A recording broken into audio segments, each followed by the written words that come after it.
araw po sa lahat, narito ang update sa lagay ng ating panahon ngayong Lunes, March 4, 2024 hanggang sa susunod na 24 oras.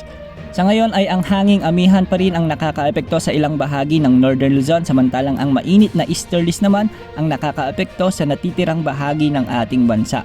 Dahil nga sa epekto ng amihan, asahan na ngayong araw ay magiging maulap hanggang sa may mga mahihinang pag-ulan sa bahagi ng Cagayan Valley, Batanes at ilang bahagi ng Cordillera Region. Mamayang hapon posibleng makaranas ng maulap hanggang sa may kalat-kalat na pag-ulan ng malaking bahagi ng Luzon, lalo na sa eastern section kasama ang Quezon, Aurora, Cagayan Valley at Bicol Region.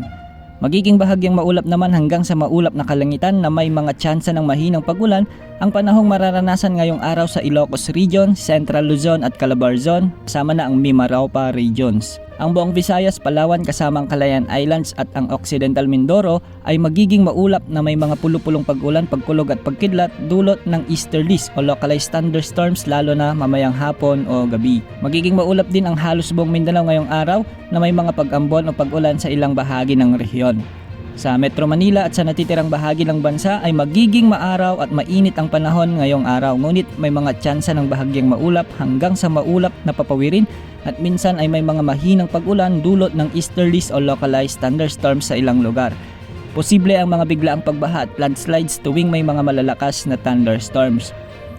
Sa ngayon wala naman tayong nakikita sa forecast na sama ng panahon o low pressure area o bagyo sa loob at labas ng ating Philippine Area of Responsibility na posibleng makaapekto sa ating bansa hanggang sa mga susunod na araw.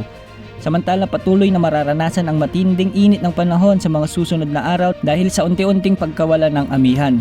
Posibleng umabot sa 41 degrees Celsius ang highest heat index o init na mararamdaman ng katawan sa mga susunod na araw at posible pang tumaas ito sa mga susunod na linggo.